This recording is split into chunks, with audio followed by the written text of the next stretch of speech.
Kurt, our cyber guy, Kurt Knutsson, to talk about what happens inside the conclave when it comes to technology. Hey, Kurt. Ainsley, good morning. Nice Absolutely nothing with technology happens inside there. I'm going to sit down with you. Thank you. I will tell you, it's a remarkable moment because I'm not Catholic, but I have a slew of Catholic friends. Yes. And it's interesting as we look, first of all, back at Pope Francis. It was in 2016 that he logged on for the first time into social media, right? Millions of viewers that first day. In 12 hours, he got 1 million followers. Today, that might not seem like a lot. Back then, it was a huge amount of people.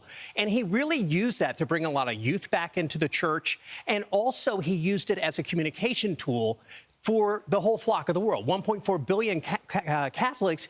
And now we look at, okay, they're going into the conclave. We're looking at the next pope. And you have to know that despite it being absent of technology in there as they go through this process, it has to be a big thing on their minds of all the things they're talking about. How is the next pope going to relate to the rest of the world as it comes to AI, for example? Right. That's enormous. How might they be accessible? This last pope was very accessible. He was the selfie pope. He would always take selfies with people wherever he went. He was very open to it. That was highly unusual. There is some ideas that the next pope is going to be really conservative and it would be really awful, but what if the next pope is just a tech neophyte and wants nothing to do with it?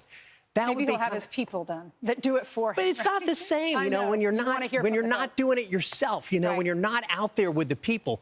But we don't know. We don't know what's going to happen. But what we know is that technology, this is a real critical time for technology in the world and also for the church. It reaches so many people around the world. We want to hear from our leaders in the church. It's so important. Pope Francis, he did pray that new technology will not replace human relationships and be used to unite and not divide. Here's a speech he gave.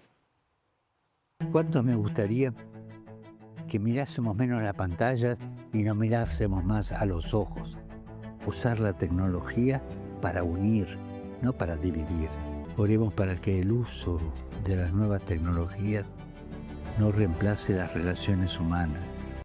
Kurt, this was one of his last prayers. We could learn a lot from Pope Francis in the very last prayers that he published online in April. The message was, get your face out of the screen. Make humans first, machines second. Don't let machines start taking over our lives. And it's a healthy perspective. It's something that for years I've tried to preach on this show that, we've got to have a balance here. And this Pope really got it.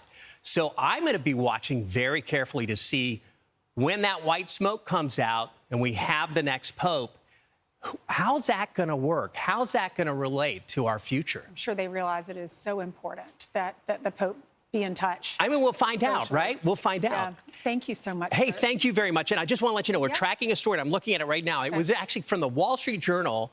They finally did this thing about, all right, it's time to erase yourself from the internet. Seriously? Here's how to do it.